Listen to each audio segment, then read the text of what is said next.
morning, good afternoon, good evening, everyone, and welcome to our webinar on aligning finance and sustainability through data and reporting. My name is Mercedes, and I'm very thrilled to have you all here today for this important discussion. We have two distinguished speakers joining us today: Martha Amram, CEO and co-founder of GLYNT.AI, and our second speaker is Jennifer Lawford, principal consultant at Lawford Transformations. Together, Martha and Jennifer will provide valuable insights into the integration of financial and sustainability data, covering key operational actions that benefit and the benefits of connected data flows. We will look forward to an engaging and informative session. Thank you again for joining us. Doesn't matter what hour or what part of the world you're listening to us today. And yes, please, Martha, take it away with your introduction. Thank you, and welcome to everybody. I'm Martha Amram, founder and CEO of Glint, and my own background is very deep in the world of finance.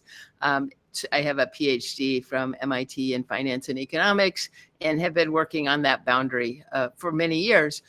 In our professional travels, we came across Jennifer, and she'll be joining us as well and tell you about her background.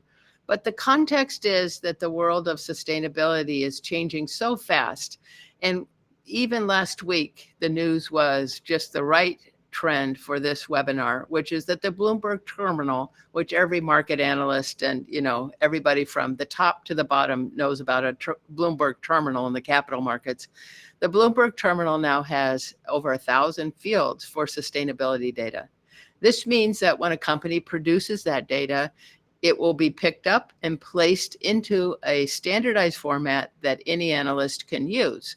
And they're trying to find winners versus losers, obviously, to find that extra return for their investors. So the data is now powerful, meaningful, and money. Data means money. And so in that way, a financial team at a company will be the party in charge of disclosures because it'll be so scrutinized by the capital markets, which is the responsibility of the CFO and controller and so on.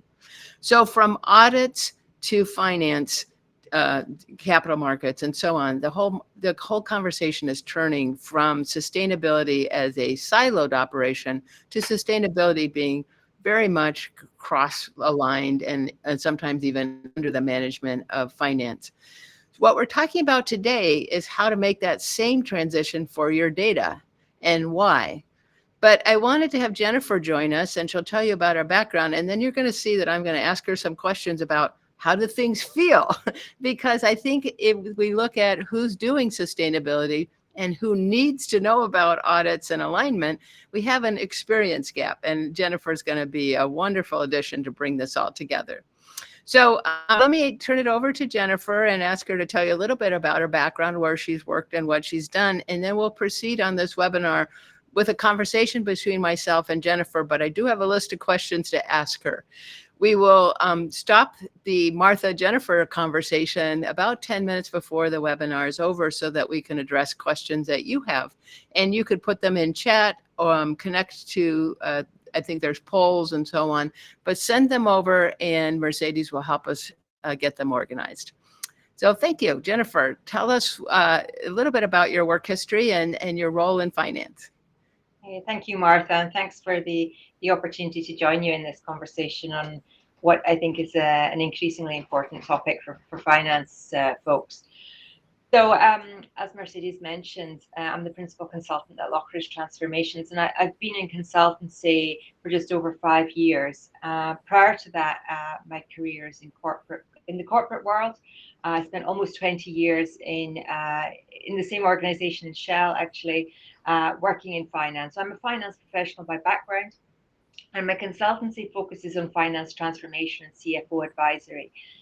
And these days, that means ESG as well. So like you said, CFOs, group controllers, other senior finance professionals in any organization will be starting to turn their mind, if they have not already, to ESG from a reporting and disclosures perspective.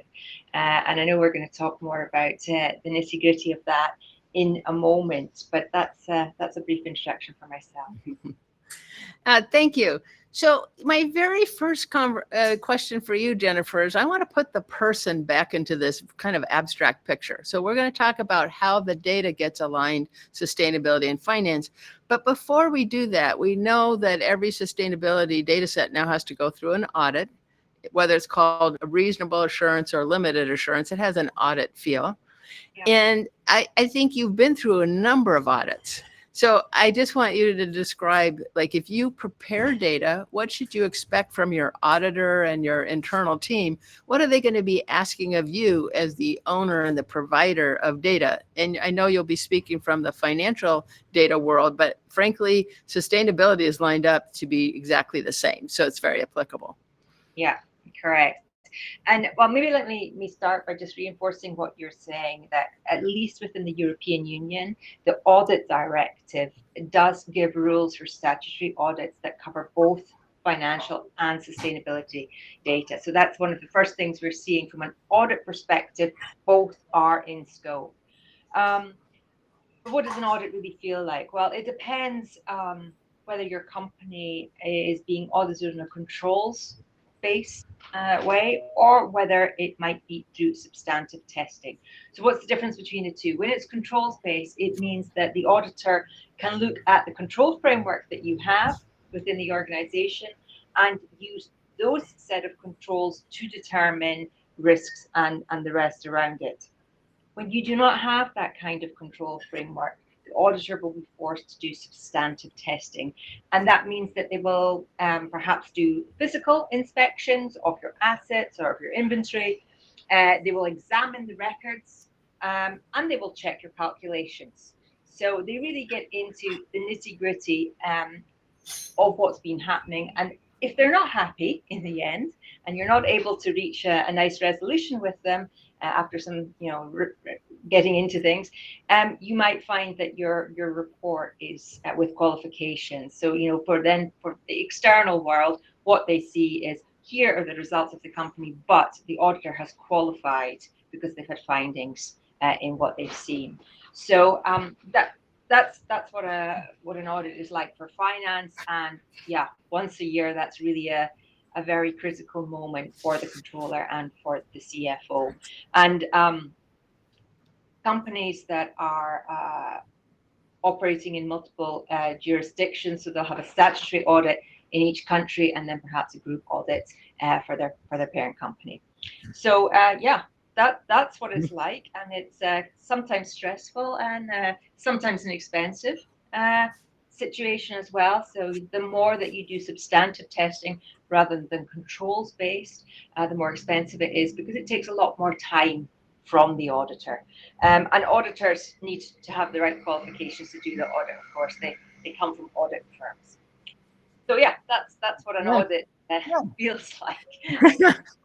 We would say a little bit like root canal or colonoscopy testing, but maybe not as bad.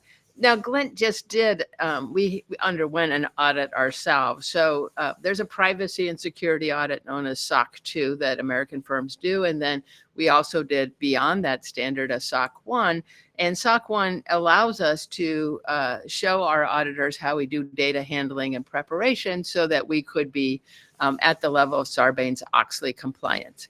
And to put a little color on that, when Glint was asked to provide evidence on its controls, an example would be, customers send you 100 files. How do you know you've processed all 100? So our control is, we have a system that makes sure we don't drop any files. And here it is. That's our control. But the evidence is, show us the code, show us the tech, show us the things. So we filed, hundreds of evidence requests to the auditors and met their needs that way. So that's how it feels to do this audit, which is a little bit like an X-ray of the company. It is indeed intrusive. And auditors, if for example, Glint was not able to fully show the auditors that we don't drop any files, then they would put that as a weakness, and that weakness is known as the qualification. And they would say, unable to verify this aspect of Glint, not insufficient evidence provided, or this gap in process noted, and that would be the qualification. So definitely want to get through these audits without qualifications and so on. Yesterday, I was looking at the International Accounting and Audit Standards Board, and they have a nice graphic. We'll circulate it after the webinar on the difference between limited assurance and reasonable assurance around this matter of controls. Because we often think of audits as an accuracy story. Does 2 plus 2 equal 4, or did it accidentally equal 5? But actually, limited and reasonable assurance do look at the method of data preparation, and that's where these questions about controls comes in. And for the reasonable assurance, you have to provide evidence and inspection. For limited assurance, you have to provide evidence that you have controls. And that's my main point. To set the context of what we're going to talk about at the data level, the audit requires evidence at the method level. And whether you have a limited or reasonable assurance, you've got to have a very clear method. And that method has to be unbiased, so you can't like self-select. It has to be contextual information. It has to be timely information. But mostly it has to be reliable information. And I think this is where manual data entry has started to really fail audit standards, because folks entering in data around the world may not enter it the same way twice, and that's a very unreliable system. And finally, as companies go from where they are today under a voluntary reporting framework over to integrated financial sustainability, which is a requirement coming up and mandated by IFRS, and you will be audited against it under IFRS, um, then as you bring these things two together, you have to change your method of data preparation. And how you do that transition is one of the areas the auditors have been instructed to look at under IAASB. So the IAASB is a global audit standard for sustainability, and they have some great resources on their website, webinars, slides, and that's part of what we'll follow up on. But let's get down one level deeper. So I've got a lot of sustainability data. And to make it really clear, let's just say I've got a lot of electricity data from different sites. And so I know my kilowatts hours of energy use. And now I need to integrate it with my financial data. And Jennifer, there's two ways this could happen. Can you talk about the combined method and the fully integrated method, and what would be different about those two? Because that's part of the ambition here. Yeah, that's right. So if I talk about integrated reporting, that's probably where most organizations will go first. That's the kind of entry level, if you like. And that's mandated. So you must integrate your disclosures from sustainability into your financial reporting. Um, One standard format for the management report, basically, which will include the financials and also the sustainability data. So that's an integrated setup. And within that, there will be some touch points that you need to make sure that things align. But one single report, that's the key thing about integrated. Combined is where companies are expected to go in the future. And the thing about combined is it's really very holistic. All the data is interlinked. You have to demonstrate that it's just one single story, one single picture coming from data that you know and can verify is tying back very, very tightly. And it's maybe worth saying. So one of the things that finance people often don't like a lot when they know they're going to be audited is a ton of spreadsheets, because spreadsheets in themselves create risk. And you were alluding to it when you talked about manual data entry. You need a whole bunch of additional controls around spreadsheets and emails and everything that's done manually. When you can do something more system enabled, then you set it up once and you set it up well, and your auditor's typically happier with that, and they'll spend less time looking into it. They only have to once verify the calculation methodology, like you say. So we will see which companies go for which. I suspect in the short term, many will stick with just integrated. But I think the external world will begin to push for combined as we move further forward. They don't want the first X pages to be the financials and the second X pages to be the sustainability side. They want one picture of what the company means from an investment perspective. So yeah, that's where we seem to be heading, I think. One of the exercises I've done to try and demonstrate where we are on sustainability data is I say, okay, let me get a bunch of oil and gas companies and put them on an apples to apples analysis basis. And many of them provide data. And as you mentioned, it's in a separate report. So it's just like, and here it is. And that's true with automakers. That's true with most companies. And here it is. So Yeah. the first step will be changing that, which is no, it's got to go in a management color. First, I'm going to explain my financials to you in the management section of an annual report. And following that, in the same section, I'm going to talk about my sustainability data, like that electricity I just pointed out. Yeah. But going forward, there's 3 touch points that drive this conversation even further. So one is it's not enough to report. You actually have to show reductions.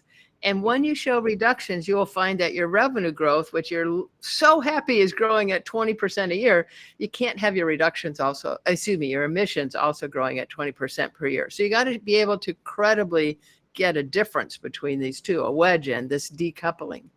And how you do that is through financial planning. So number one, revenue and emissions have to get spread apart, decoupled. You got to figure that out. But as you figure out that reduction plan, you're always making trade-offs. And let's go back to electricity. Reduce energy use, reduce emissions. But how am I going to make my product? Or substitute clean energy for what I currently have and reduce emissions, but how much does it cost? And so down at that next level, you have your operating expenses like, oh, this is clean energy, but it's a little bit more expensive every month. And then you have your capital expenses, which is I got to invest 20 million to get my reduction. So Jennifer, as you look across revenue, capital, and capital expense and operating expense, these are all places in which you're forced to do a connection between financial data and sustainability data, even if you have that management sequencing we were just talking about. And you came from Shell, and Shell is one of the places where finance plays a very rigorous and strong role in decision making. So I'm going to challenge you to talk about 2 levels of decision. One is this 3 points of connection, and the other one is the holistic. So what decisions would be changing as you bring it into holistic that you won't get to if you only do those 3? Yeah, I think, I mean, you began to touch on it. It's about not just your short term, but your longer term decisions, right? It's really making clear that you are understanding the value and risk around emissions and around circular economy and around, a number of the other features that there are within ESG, that you're very clear what those costs or opportunity costs are at the same time as straightforward euros or dollars. So, I mean, we're used to seeing internal reporting that covers the financials. It will cover some people data. It will cover some usually safety and environmental data. Um, and maybe other operational KPIs depending on what the company it has at its core. But I think we are going to see more and more weight coming to the non-financial KPIs, both internally and certainly then externally as well. I mean that's the idea, right? That's why these regulations are coming to the fore. It's to force companies and the wider community to take some of these things more seriously and to effectively start to price some of these things. So I think that's certainly the intent behind the regulations and behind the accounting standards. It will take time for that to really have effect, I think, in the day-to-day world, but that's certainly what's behind uh, uh, the regulations that are coming into play now. And we've seen that already in the financial sector. They were some of the earlier ones that had to do some additional disclosures around this, but 2025 is the year where many companies, listed companies, will have to start sharing this information externally. And don't want to share information externally before you've had a good grip of it internally, obviously. So yeah, you would hope you have a number of cycles of reporting internally to really become comfortable with what you've got there before you're airing that in the public domain.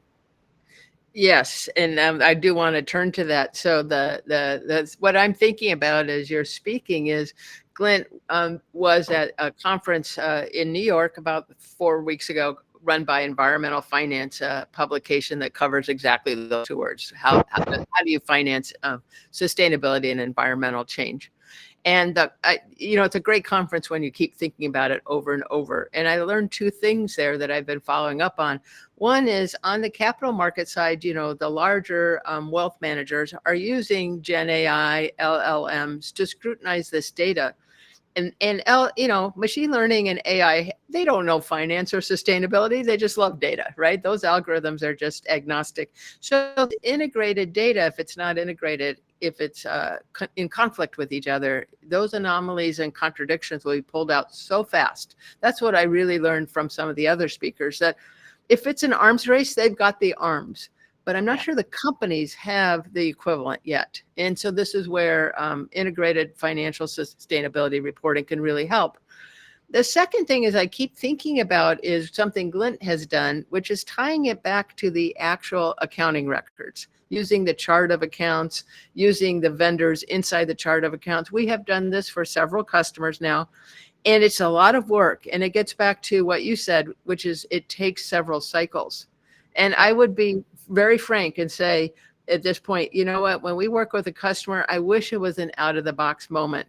The tech is out of the box, but coordination with their financial records is not out of the box. It takes a little bit of back and forth to make sure that everybody has the same context.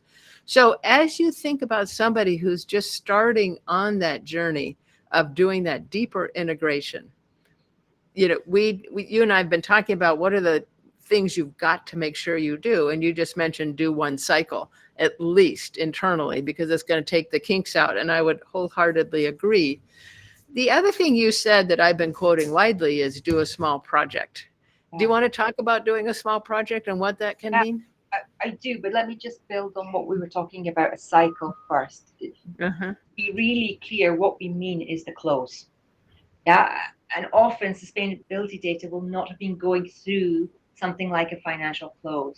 And the requirements now are that back to your electricity example, whatever you say is cost of electricity in the month of January, in period one, in quarter one, have to have the exact same timestamps on that data for the non-financials. And that I think is new for a lot of organizations. So a cycle means a defined period within the accounting, whether it's financial or non-financial data. So that was the first thing. And then you asked me about small projects. Yeah, I think the volume and the complexity of data in this space can actually be quite overwhelming.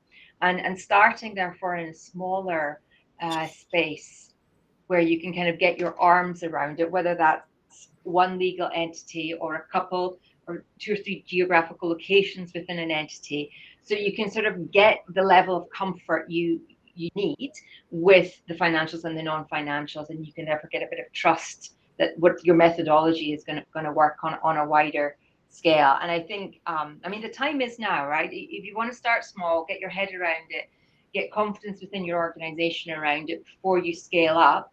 The clock is ticking for there's different deadlines for different sizes of companies, but between now and 2030, virtually, I think it's 75% of the EU economy is expected in some shape or form to be reporting here, whether it's directly or indirectly through value chain. So it's coming to everybody, whether you have to report yourself or whether your customers are going to require that from you, because they're going to require something on the invoice that you're sending to them. So yeah, it's something to begin to look at if you're not already, I would say. So we've got two takeaways. One is it's going to be a big job. You're going to have to do a couple of full cycles to get this the way you want. So get going. Glint's experience is it takes about 11 to 13 months to do the couple cycles, and then you're in a pretty good spot. But it doesn't get done in 2 months. And you're pointing out, get started with a small project. I want to add to the small project and say, one of the reasons you want to do a small project is many people would say, well, this is a cross-functional thing. Get your stakeholders together. Yeah. Frankly, stakeholders don't want to come to another meeting. But if you do a small project and you show that a better decision was made with this integrated reporting, and you can demonstrate that that outcome was driven by this dual consideration, you now have people wanting to come to your meetings because they want to bring that value to them. So I think the small project is both drive it end to end so you know what you're really up for, but also get a win so that your stakeholders get excited. And that's a really Let's good talk. point because, Yeah. Because I speak with finance people, a lot of people are approaching this subject from a compliance perspective. What do we need to do to be compliant? But when you actually start to work with the data in the way you were just describing, it's often aha moments, whether it's costs that you could actually be managing better that didn't have the transparency until that moment, or other things about how your business is operating. So it does give insight, and usually some unexpected insights.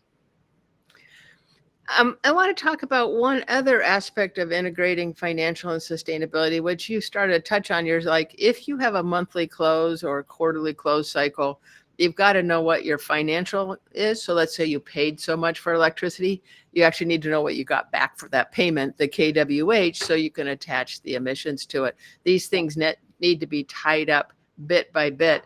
But as you go around with companies who have multiple sites and multiple data streams and so on, it gets to be quite challenging. How does somebody start on that and know that their sustainability data is accurate? Because accuracy is our first go-to. So let's operationalize that. I think that's really challenging to do manually. I mean, anybody who's had anything to do with utilities bills will know that they're a bit of a headache. They often don't go through. If you've got automation in your processes, the configuration of those bills can be challenging. They don't come with purchase orders often. The utility bills are just tricky. So you've got that first, and you may have other emission intensive invoices that you want to pick up on top of utilities. So yeah, it's a bit of start understanding what your landscape is in terms of data coming in. So what are all the different data sources? What are you doing to that data? How are you making the calculations? What extent are you having estimates? And how are those estimates being perceived again by the auditors? And then how are you getting that eventually tied back very clearly to your financials? So but the starting point is really understanding where your data is coming from and how does it look, and can you do something with it? And I think there's a lot of assumption out there that this can be done not with too much difficulty. We just need to put some people to it. We'll get, and it will work. And I have some skepticism about that. I think the volume and the complexity of the data is greater than many people realize. And it's not until you actually start getting down into the weeds on this that you find that out. So, it's why I say get started, right? Because you could be surprised by what you find. And, even if you're scraping data from incoming invoices, you may find the systems you've got don't scrape the data that you need for this kind of reporting. And the manual work that you have around that could be insurmountable depending on the volume of invoices that you have, depending on what kind of company, what line of business you're in.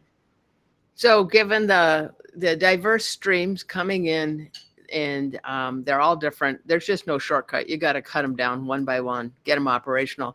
And what Glynt has found is indeed there's no magic API connector. So somebody who walks up and says, I can connect you to your financial systems. Yes, you can, but you're not connecting me to the data I need for sustainability reporting. And that last bit, the data I need, most of this is still trapped in invoices. That's why Glint built the system that it did. Or it could come directly from an IoT sensor or vehicle usage log, and it has to go through a verified method of transfer and validation on the data and so on. But as you bring these together, then they need to be harmonized into the reporting requirements. And this is why data preparation has 4 steps. And the first one is that endpoint, and that endpoint of getting your data out of the system is really hard because it's never been processed before. And each site around the world, around the US, is going to have a own little wrinkle, and you just can only cut those down one by one. Just keep pounding on them. Yeah. I'd say, Glint, we have a lot of experience in this space, and I don't have a better answer. It's just get going. It can be a rascal, but you'll see that it starts falling into a pattern. I want to turn now to some questions that may have come up. Mercedes, do you have any questions from the audience that we can answer? Yes. The first one goes right after what you said, Martha, is obviously what can companies do now to take action, and what is the importance of starting now versus holding off and continue to hold off and then letting just time get the best of everyone? If you look at the US only, and we had the Security Exchange Commission put out rules, and then they've been stalled in implementation because of court challenges. In those rules, they have what's known as a safe harbor provision. And that allows finance teams to have essentially a point of safety. So in case they make a mistake, and that point of safety has to be around materiality, duration of the forecasts, and so on. So that can be enticing. And you say, given I have a safe harbor, I don't need to get started. But in fact, because of the long lead times, and we have Sarbanes-Oxley here in the United States, and everybody knows that it takes about 18 months to get Sarbanes-Oxley reporting mounted and right. You got to just think of this as Sarbanes-Oxley for a new currency, and the currency happens to be sustainability. So you got to have time. And if you want to punt and think of your safe harbor, just back it up and say, what's the last possible date? Bring it forward 18 months and say, that's when I absolutely have to start. And frankly, that is within the next 9 months. So you don't really have so much time to punt. I do want to also say that getting started small is so educational. So in Sarbanes-Oxley, people have learned that the first year expense is not the biggest one and it goes down. They've learned the opposite, that you spend about 80% in the first year of what you're going to end up spending in your second year, because you learn. You figure out what worked and didn't work. And as Jennifer pointed out, you're putting in a system. So you're going to reuse the system, but you still have to spend to maintain it and deepen it. That is going to be true in this world of integrated financial sustainability reporting. So even if you do that clock and you back up and you say, I don't need to get started for 9 months, you could use the 9 months very, very well to do a small project end to end. And that will help you get your budget size ready for the period when you do want to start. Yeah, and I would just add to that, if you're in the EU, then you're SRD following. And one of the first things you have to do there is the materiality assessment. So you have to determine which bits are in and which bits are not relevant for your company. Some bits are just mandatory for everybody, but there is some bits that are on materiality. The definitions of materiality are a little bit different than you might think. So you might assume, oh, X and Y and Z is not going to be relevant for my company, but I'm not sure it's quite that clear cut. And you really have to justify that materiality decision. So if nothing else, get started on that part and know what you are going to have to comply with. But I think one of the bits that's mandatory is the emissions bit. So you can take that almost for granted that that's going to be relevant for everybody. So yeah, there's a lot to this, and we're doing it for the first time in this way, right? So for many organizations, there's not a huge behind the scenes experience on this. Auditors are doing it for the first time, consultants are doing it for the first time, and organizations are moving from a voluntary to a mandatory, which has so many different aspects to it. So there is going to be some learning and trial and errors as we get there, for sure.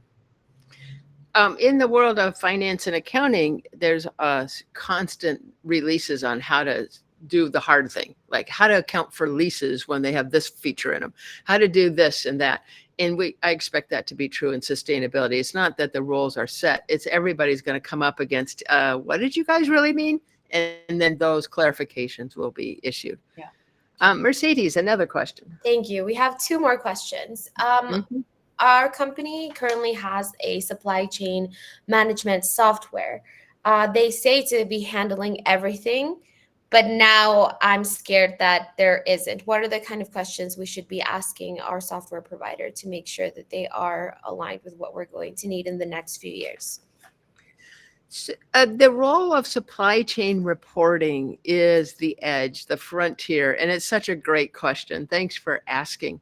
So this is part of what's known as Scope 3. It's a subset of Scope 3. And you'll have other pieces in Scope 3 that are equally problematic because in both cases, like your investment portfolio or your supply chain, you might be reliant on other people's data. And that, as a finance function, is something I do not want. And so in the supplier software, they have two objectives. One is to get suppliers to report. Two is to make sure that the data is just not totally bogus. And that might be self-certification by the supplier. Yes, I've been audited. It might be a statement that the supplier signs. Yes, I think this is true to the best of my knowledge. Or it might be just nothing. So everybody's struggling with this. And Katina X is one of the supply chains that's emerging out there. It's for the automotive industry. They too confronted this problem. So to get the suppliers to report in data, they created a secure exchange platform. So suppliers could feel comfortable that their data was going to specifically who it was intended, but they only need to file once. And second, they have a data quality framework. And we'll send that around after this webinar. I'm a big fan of the Katina X data quality framework because it's saying, here's a way you can score the data just on what's provided to you. Is it stale, like older than 5 years, let's say, for example? Is it coarse? Is it matching to what you're doing, or is it just generally the cement industry at a global scale? It has dimensions like that on which you can score data, 5 dimensions, and every dimension gets a score of 1 to 5. Then you do a weighted average across reporting, and you'll come out with like one supplier is a 2.2 on data quality, and one's a 4.5. What I like about this is it puts control back into the buyer's hands. And now to answer the question, supplier software should help suppliers report, should give you a sense of how much they verified it, and you can apply the Katina X framework yourself to evaluate suppliers so that you can do a check on that supplier platform. And from that set of information, you might find that suppliers are not complying, or the data is really bad, or maybe it's working. I have a note of caution, which is the large supply chain payment platforms, BASF, Basware, I meant to say, Oracle, SAP, they're notorious for having 20 million companies on the platform, but actually only 800,000 are active, which tells you that suppliers hate these kind of portals. So just watch out for that in general. It's not anything to do with sustainability. Next question. Now, I don't think we're going to have enough time. I'm sorry. I think we're going to have to wrap it up. And then the questions we're going to have to answer via email. But I do want to thank Jennifer, Martha, last few words before we have to hop off. We have 1 more minute. Jennifer, rapid fire round. What's the one thing, if you're director of sustainability, that you want someone to take away? Go and talk to your controller. Go and talk. Make sure you're having the conversation and make sure you're aligning what you're going to do. Because if that conversation isn't even happening, you're gonna get caught out at some point. So start the conversation, start the process, and do it before it's too late. Yeah, so Jennifer's saying, talk to the controller, talk to the finance team. And I'm going to add to that same line, which is imagine yourself in April 2025 presenting to the finance team on 2024 data. They're going to have a couple questions. Imagine what those are and solve them first. One of them is, why did it take you so long to close the books? We closed our financial books in January 25. Where were you? just things like that, and explaining it that moment. Imagine yourself in that moment and solve the problems today. Thank you all. As you can tell, Jennifer is a true expert on the role of finance into reporting and operations. Here at GLYNT, we do a lot of sustainability data and a lot of enthusiasm for getting it right. So we love doing these webinars, and we will answer your questions. So send them on in. Thank you. Thanks very much. Thanks, everyone. Thanks, Martha. Thanks, Jennifer. Goodbye.